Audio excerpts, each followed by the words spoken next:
Good afternoon, Coldwell Banker George Realty agents. Welcome to the training. Glen Oaks Escrow is here to provide us training on the new car forms, which is wonderful. And Julia McMillan is here, and take it away, Julia. Hi, everyone. I'm Julia. I'm with Glen Oaks Escrow. I'm the business development rep for the San Gabriel Valley. So I cover San Marino and the Pasadena offices. And today we have a short presentation for you guys about the new forms. And I'd like to introduce my colleague, Janine. She's an escrow advisor and she knows these back and forth. So you guys are in wonderful hands. And then we'll end with a quick market overview. And then one last thing that we'll discuss at the end. So take it away. Thank you for being here. Thank you, Julia. Thank you for having me here today. And we know you're getting a lot of training on the NAR settlement and the new forms through your car channels. And this presentation is only meant to help you understand how it affects escrow, right? You have an escrow to open, you're using the new 624 contract. How many have already opened a deal using that 624 contract? Anybody yet? Okay, so we are seeing them come into escrow now. We've opened several over the past, since they opened maybe 10 days. We started getting them in about 10 days ago. As Julia said, I do advisory and training for all the Glen Oaks, American Trust Escrow and CD offices that are under the Pango Group. So we go to a lot of presentations, including the car presentations, so we can understand how these new forms, instruct escrow, which is a little bit differently. So we're basically just going to talk today how it affects escrow. So next slide. Okay, so most of you are very familiar with the NAR settlement, right? We've been hearing about it, I don't know, it seems like forever. How many of you have been to one or more presentations on the NAR settlement? Either online, in person, almost everybody. So what we're going to focus on today mostly is how it affects both of us, right? You as the agent and us as escrow. So we all know that the key item on page 17 of the contract, which used to be 16, it used to say escrows to pay commission per MLS. That's the old contract. But we know the new contract, which is now on page 17, our acknowledgement page, which is really important to escrow, right? Everyone wants that. Now it says pay per the CBC, okay? Car form CBC. And now, starting with compliance with this NAR settlement, buyer's going to have to enter into an agreement with their selling agents, right? The BRBC. How many people are pretty pleased about that? I know when I was an escrow officer, I sat on a desk for almost 10 years. I used to hear agents would be working very hard with buyers. And then all of a sudden, they would go with another agent, right? After all these hours invested. Do you think having the buyer commit on this form will help prevent some of that from happening? Yeah, I thought so too. And I wanted to hear your feedback because of course I just see it in writing, but I'm wondering how the agents feel about this. So you all think that it might, prevent maybe some of that? Okay, I think so too. So, and anyways, in that BRBC, we know that buyer commits to paying XYZ amount, okay? And now a key feature is commissions are disclosed to the consumer. That's a big feature of this NAR settlement. Next slide. What's interesting is, and here we know that the forms, everyone heard about the revision that's coming out today, right? We have another revision, a couple of the forms, some of the language is going to be changed, and that compliance with the settlement is August 17th, but we're all using the new contract now. So let's talk about the next slide. And so at opening, when we're opening escrow, this is a snippet from page 16 of the old contract and page 17 of the new contract. So as I mentioned, in the old contract, you can see the cooperating broker commission is paid for the MLS. So you would get a form from escrow where if you were on the selling side, right? You just confirm what you're getting paid, right? And the seller has a commission instruction with both or whatever was agreed to. Now you can look at the language that's different, which is now on page 17 of the nice new longer contract, like we needed the contract to be any longer, right? I had a customer once that told me he owned the house quite a long time. He goes, you know, when I bought this house, my contract was one page. Yeah. Well, that was about 4,000 lawsuits ago, right? Yeah. So anyways, we have a lot of legal liability and exposure, you know, to deal with here in California, right? So page 17 now, that it says the compensation that the buyer's broker agrees to accept out of seller's broker's proceeds and escrow, the compensation specified in a separate written agreement, CAR form CBC.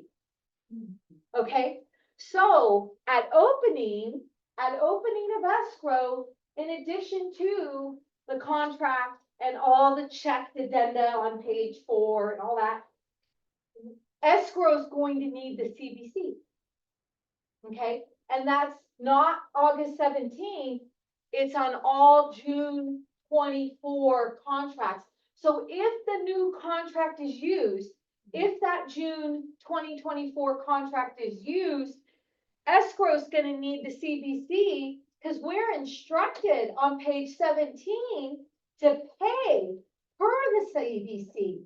It's not just a love note to your escrow officer stating what the split is. That was the old contract, right?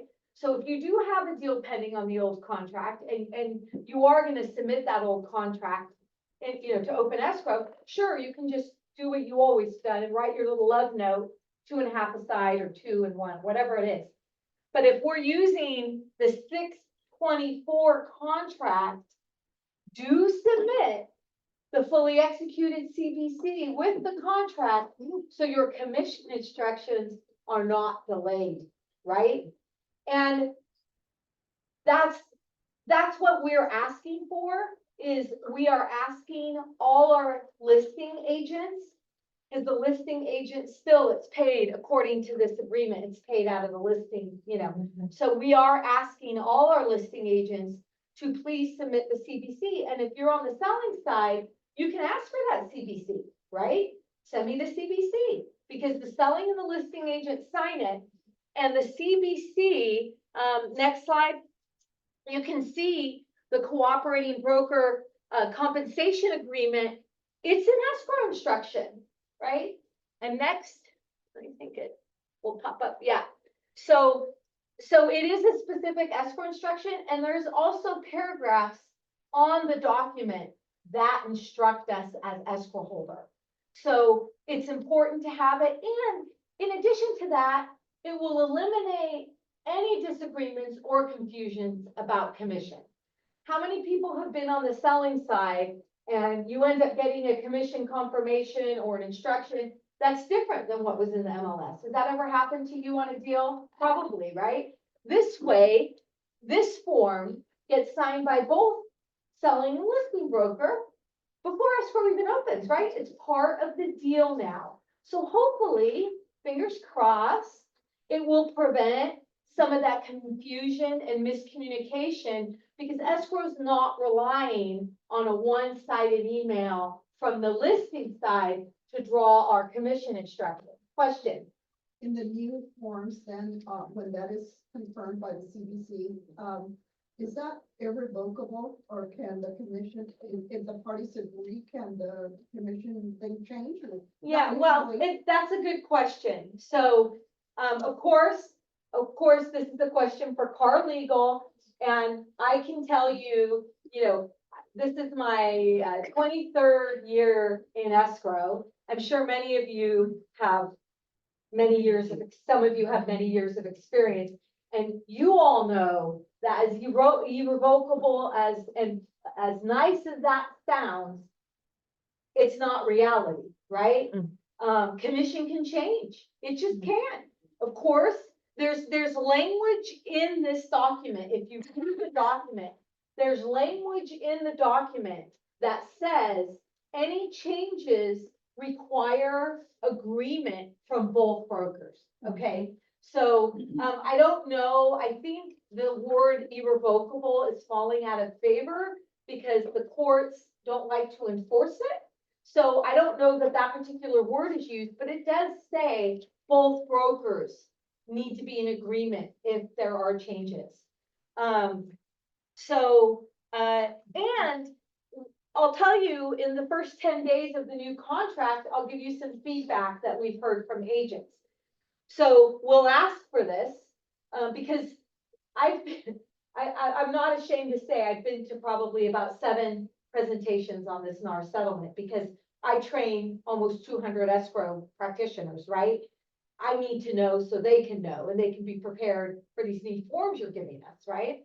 So we've been asking for this, and I've been telling people before the forms came out, when you see that contract, be sure you get that CBC, because we need to be sure we know, what the agreement on commission is. And there's agents that have told us, oh no, I don't need to do the CBC because it's on the MLS.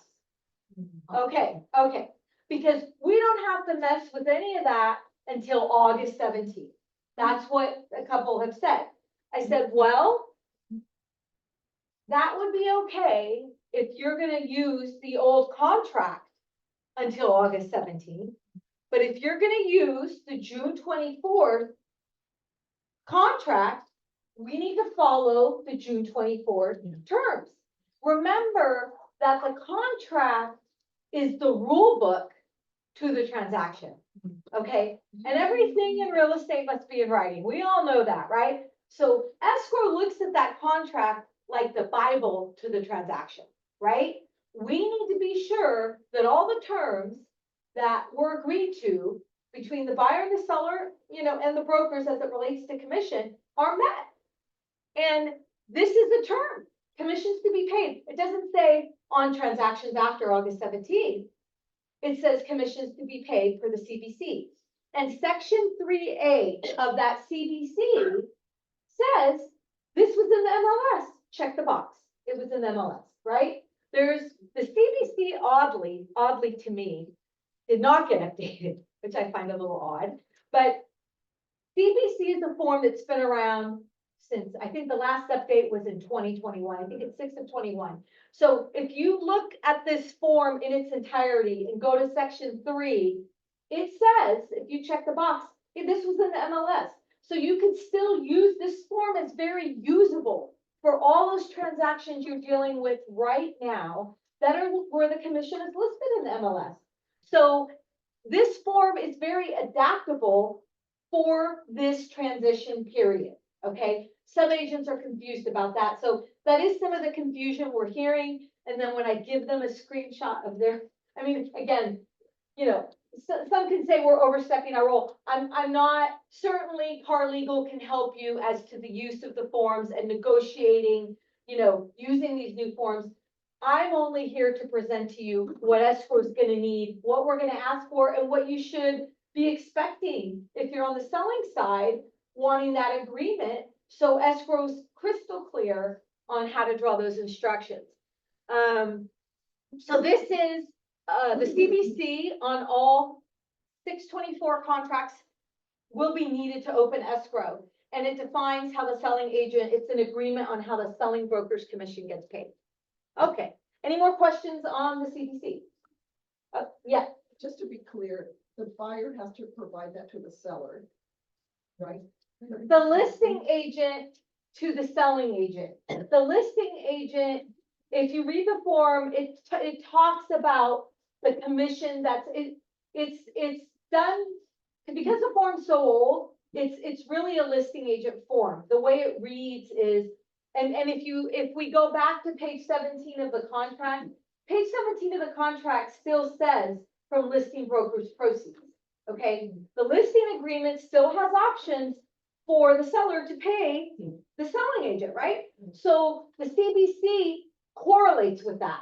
The CBC says the seller or the listing from listing brokers proceeds we agree to pay you, selling broker, this 2.5% or whatever it is.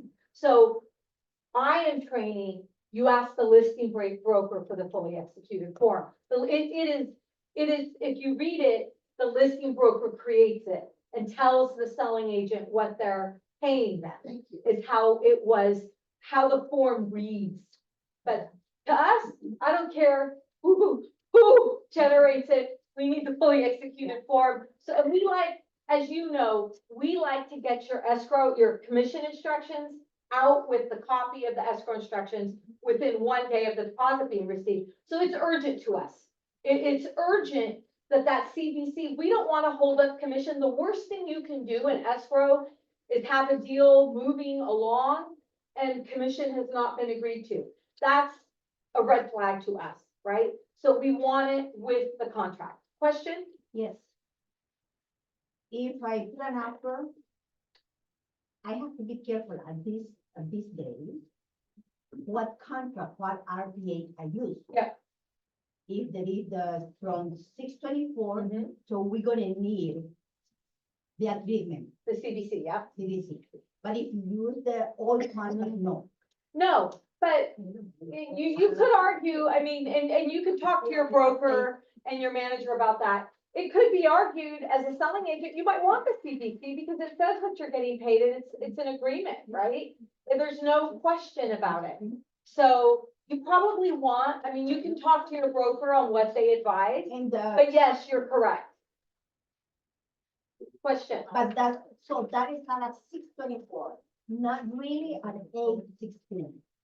Well, yeah, because of the new forms, the new car forms dropped, they're dated 6/24, and we all started using them. We started seeing them coming into escrow the week of July 4th. So around July 1, I think you all started having them in zip forms. And then we have another update, because if there's one thing that's constant in this business, it's change. We have another update dropping today. And they say change helps us with aging, right? And it's supposed to be anti-dementia, it's supposed to help our brains, you know, so I'm gonna bank on that, right? Anyway, so yes, we started using the forms first week of July, and on your zip forms in your libraries, that's what you will see is this 6/24 contract. Yep. Okay, before we move on to the next slide, any more questions on this? One more. Yes, I have a question. Oh, yes, yes. Yeah, if there's one transaction, is buyer said, they are gonna pay the commission instead of the seller. So are we still using the same kind of CBC, or should we use, put down something in the, addendum? I think he said Steve, did you say if the buyer is gonna pay the commission, do you use a different form? Yes, Yeah, so if the buyer is going to pay commission, that should be on the BRBC Yeah. and the car form BRBC. And if the, yeah, but I would still, you know, page 17 says commission is going to be paid per the CBC. So I would still have a CBC. There's different options you can check on the CBC. But yeah, if the buyer's paying commission, you'll check 3G on page 2. And if the seller's paying buyer's commission, but if not, you can indicate what part buyer's paying or how much buyer's paying, and we will issue commission instructions for the BRBC that's submitted with the contract. Yep, to the buyer. okay, Yes. got it. Good question. Because that would, we already have seen that on some deals. Either buyer paying a portion or part, 1.5 of the 2.5. We have been seeing that in the past 2 months. Mhm. Or we can use a commission agreement. Yeah. Another question. Just a quick, we as realtors, and brokers are supposed to eliminate the word commission. We're supposed to use the word concession. When I went to a Okay, meeting. So, and that's a good point. And again, you'll have to talk to Carlegal, but I think That's what is meant by that is that's when you advertise the property, okay? So when you put the property on the MLS, I think the ideal thing to say is seller concessions are available, right? But that can mean all kinds of things. I'll tell you some of the concessions we have seen in escrow. Sometimes seller pays closing costs. Sometimes seller will pay a point or two on an FHA loan. Some now concessions, commission, buyer's commission is one more concession, right? Concession is a huge umbrella of many costs that the seller can pay. Termite, right? We don't see that as much as the old days, but termite, closing costs, points, buy down interest. Now it's commission because commission is negotiable. So that's why car legal recommends concessions, because concession is compliant with the NAR settlement. But when we get into escrow or when you're negotiating the contract, seller and buyer agree what those concessions are. Is it commission? Is it closing costs? Is it a point? So commission is one of many concessions, falls under the concession umbrella. But concessions is not equal to commissions. It's just an umbrella that includes commissions. That's a very good question. Okay, any other questions about the CBC before we move on to the next slide? Okay. So here's another feature of the NAR settlement where escrow is partnering with you as the agents in compliance. And that's disclosure of commissions. This was a big deal in this NAR settlement, very important to those sellers in St. Louis who sued, okay? So in the new contract, and we all know that this red language, that's the new language in the contract. We're used to seeing that. So one of my favorite parts of the contract is section 19. Whenever an update comes out, I am there with my magnifying glass, reading all the red in section 19, because section 19 is instructions to escrow holder, right? So that's, of course, what I pay a lot of attention to being in escrow. So here, it doesn't say may provide, shall provide.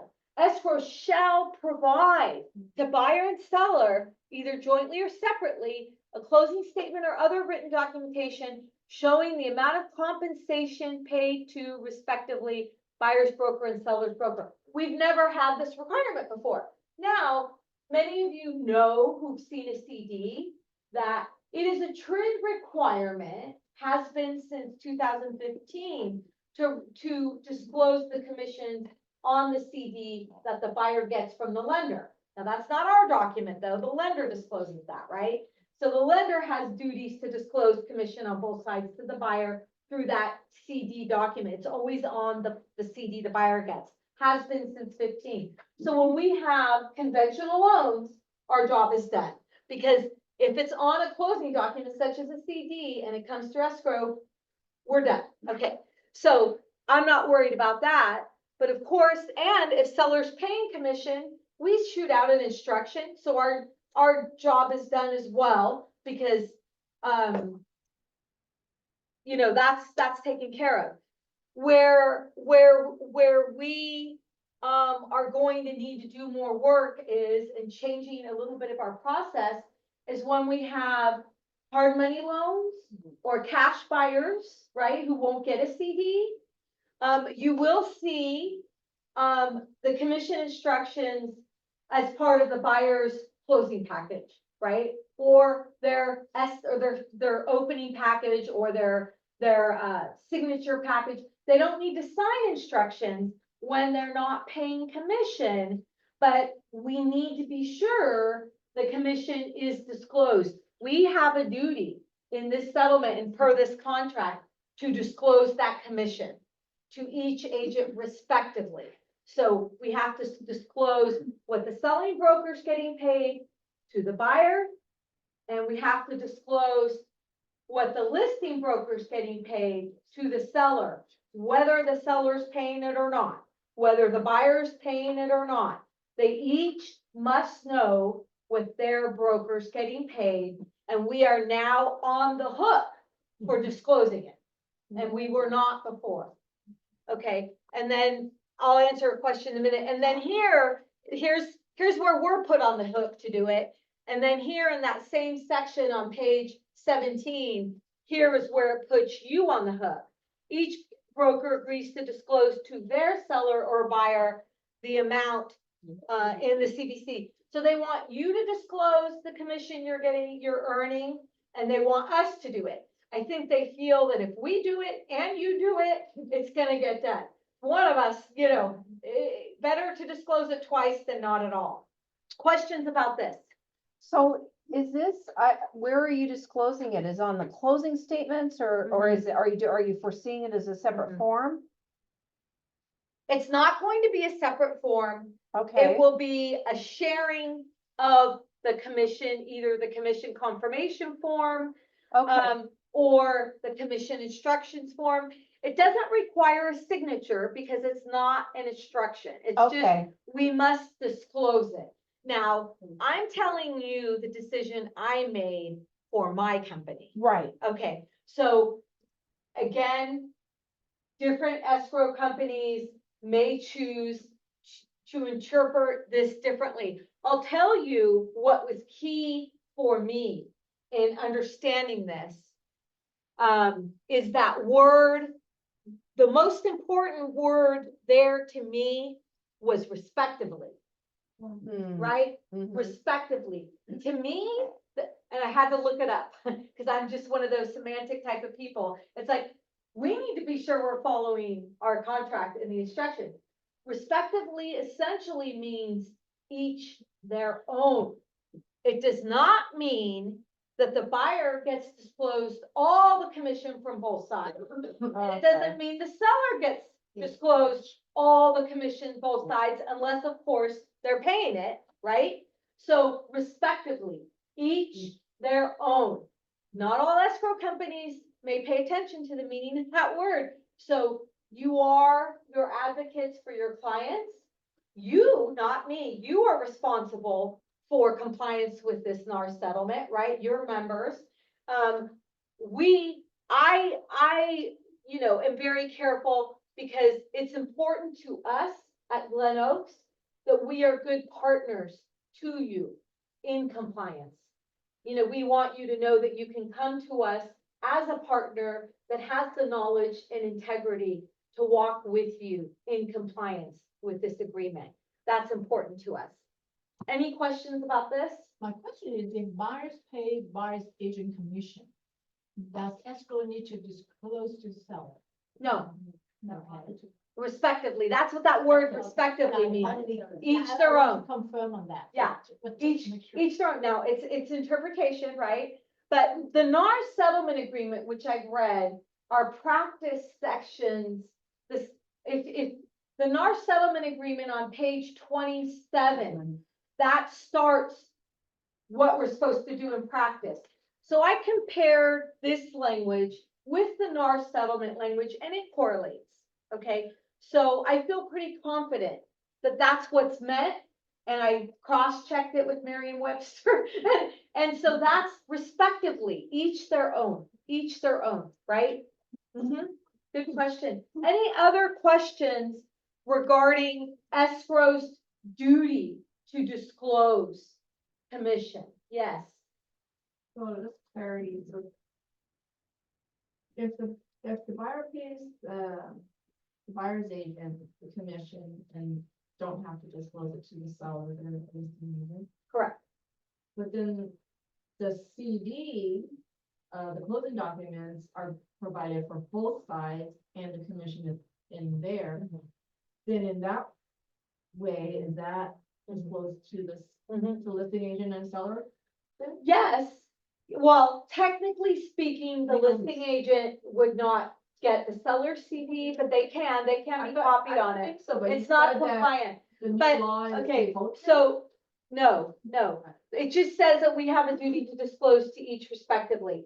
In 2015, The Consumer Financial Protection Bureau, the CFPB, came out with new regs, right, that combine TILA and RESPA for conforming loans. Now, that federal regulation, not a legal settlement, but that federal regulation requires the commission on both sides is disclosed to the buyer on the buyer's CD. So if you're representing a buyer and you are copied on their final CD from the lender that goes to the buyer, if you look, you'll see the commission disclosed to the brokers on that CD document. That's a federal regulation. This settlement does not affect federal law. That's a federal, it's not a law, it's a rule. It's a rule, guidance. So, that has been disclosed for years, so we don't have to do anything. It's, that rule is even more overreaching than what this requires because buyers sees both sides on their CD. Yep. Yeah, it's a sense, Uh-huh. you can either use, BRBC or commission agreement. Yeah. You know. Question in the Yeah. back there? Yeah, does this one apply also for commercial, especially if you can use this AR for? Yes. And we use AR? Yes, good question. The question is, does this apply to commercial transactions? Yes, it applies to all California Association of Realtor forms and members. Okay? Including AR. Okay, so AIR is not a car form. Okay, AIR is a different and separate organization. Okay, but if you will need to talk to Car Legal, if you are a member of both organizations and use the AIR form, Car Legal will need to advise you if you are a member of CAR and using an AIR form. They will advise you on compliance with the NAR settlement. You're still subject to the NAR settlement. So CAR Legal will need to advise you about how to comply if you are a member of both organizations using both forms for different transactions. But if it is a CAR, like for example, residential income agreement or CAR commercial agreement, absolutely, these are the instructions and will apply. Good questions. Any other questions? I would say, you know, we use the car form, yes, we have to. Yes. Comply. on Yes. it. But if we use the AR purchase agreement Mhm. or listing Right. agreement, this will not be applied Right. to. We don't have to. Okay, That's why I like to use AR. right, when it's a commercial, Mhm. okay. And there you go, there you have it. Any other questions about the duty to disclose commission? All right, Next. Yeah. You ready? Yeah. Okay. ready. And Julia has a few words to say about the market update in Alhambra. So this is an Altos report.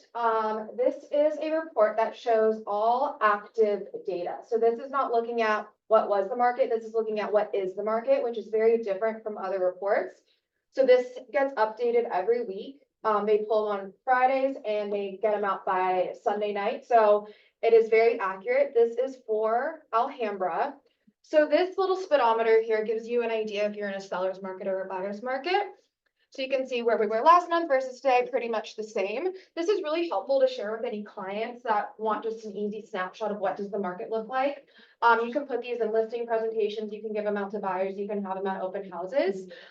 This just gives you kind of a screenshot of where the numbers are. One thing I did want to point out is the difference between average days and median days on market. So you can see that average is 54 while median is 28. So the median just takes out those outliers of those houses that have just been sitting and sitting for weeks and weeks on end. So that 28 is a little bit better of a guideline. When you're on the web browser, this is interactive, so you can actually move this dial for see the last 90 days. Now this is just the top half of the report. If you wanted a full report, there are 8 pages that you can print out from this, or you can do a single 1-page PDF, which is a little bit more helpful to have at an open house, but it's completely interactive.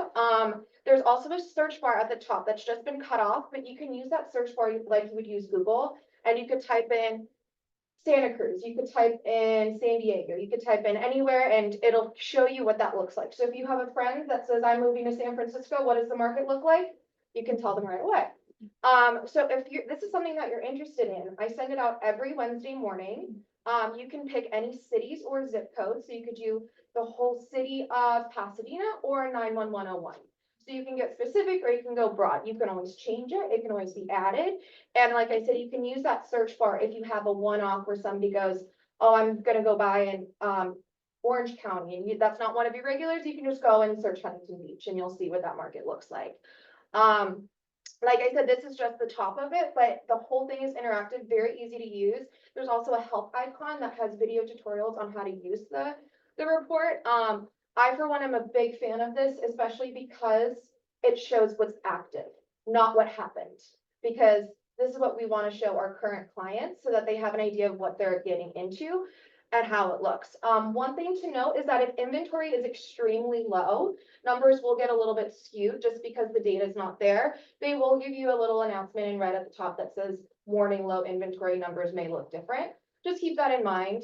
Also that can happen when a search is too narrow. So it's helpful to, look at a narrow search and then look at a broader search. It will also look at condos. So at the top, there's a tab that says single family condos. So you can switch back and forth depending on what your client's needs are. I'm pretty sure all of you have my card. It's very easy to get signed up. All you have to do is email me and tell me where you want to look. Is anybody here subscribed to the report now? No. A couple I'm people? receiving from Nicole. Altos, Yeah. Altos Market Report. And fun fact, it's called Altos because the founder, he was from Palo Alto. Oh. Interesting, right? Yeah. And he got really fed up with all the data being last month. And he said, I want to know what this month Yeah. looks like. So super helpful, great for listing presentations, great for open houses. This is strictly for residential, right? But not on other types of. I think it has residential income. It has not commercial industrial, but I believe it includes residential income and multifamily. Yes. Okay. Yeah, so super helpful. So yeah, if anyone would like to chat more, I'll stay for a couple minutes afterwards and I can sign anybody up that needs to be signed up. Next slide, please. Quickly, just a reminder, we are halfway through the year. And so on 1/1/25, this is going to come into effect. So if you have clients that are looking to buy in a multi-unit, there's balconies, see how the HOA is going to be handling that. See if they have reserves, if they've done the inspections, are they planning to do the inspections? And then once this has been completed by the first, it needs to be done every 9 years. And so they also need to keep these records. Yes. And your buyers should see those in their escrow document disclosures. So so they're being done now and they're mandatory that they get done after January 1. So after January 1, your escrows after January 1, you should be seeing that report in your buyer's HOA document. Yes. So I have a client asking, their unit doesn't seem like to have, because it says over there's a bearing wood structures, Uh-huh. but their balcony doesn't show any wood on the outside. So do they still need to do the inspection? If it doesn't show any, I would say it still say yes Yeah, they'd have to check with their HOA. and see what the material The is. management, because the HOA knows what the structural integrity is of the unit to be sure that they're in compliance with This the is an law. apartment unit owner. Yeah, This is not, I mean, this is a multi-unit owner, okay. not a condo. So it doesn't Contractor. show the wood. Yeah, you would have to, well, if it doesn't, you still need to know what the material Yeah, is. So you I would have to it inspected to it. be sure. Yeah. So the Right. next question is, which inspector or what kind of, can we ask any general contractor out there to give inspection? They have to be a certified. So, or they have to certify to be able to. Yeah, I see would the call balcony? car legal for a recommendation on what they would advise for compliance with this law. I'm not sure if the regular, certified housing inspectors would be able to provide any, commentary on compliance. The car legal should be able to help you with that. Mhm. Yeah. You got one more?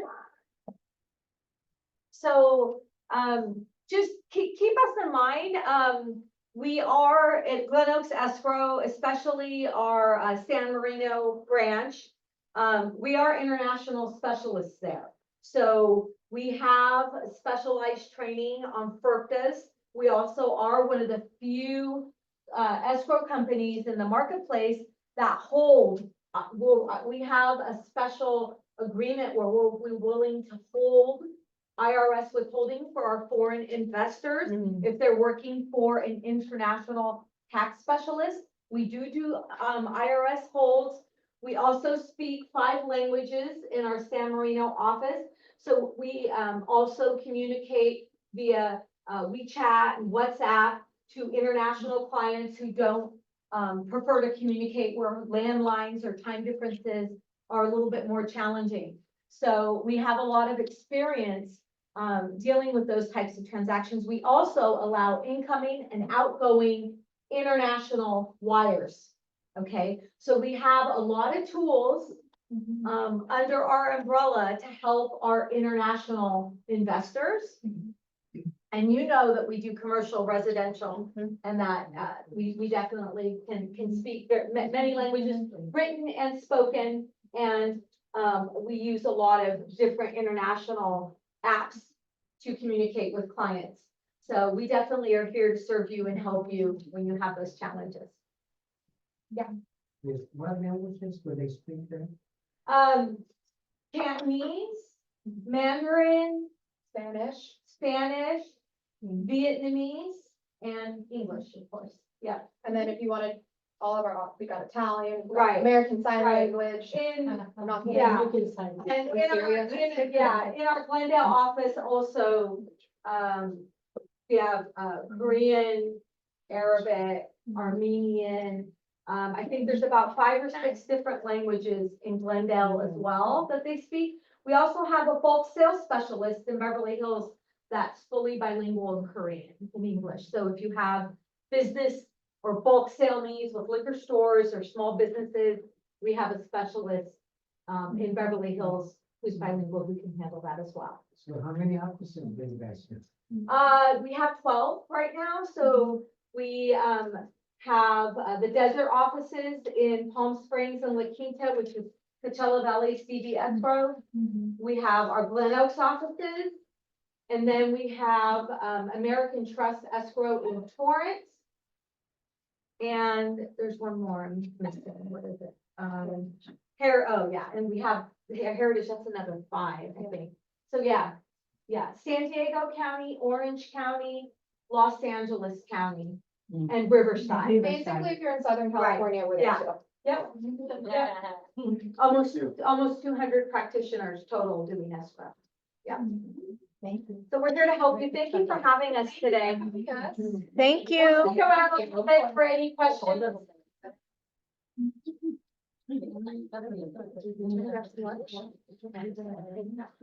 Does any of the folks on Zoom have any questions while they're still here? Anybody in Zoom have any questions? Going once.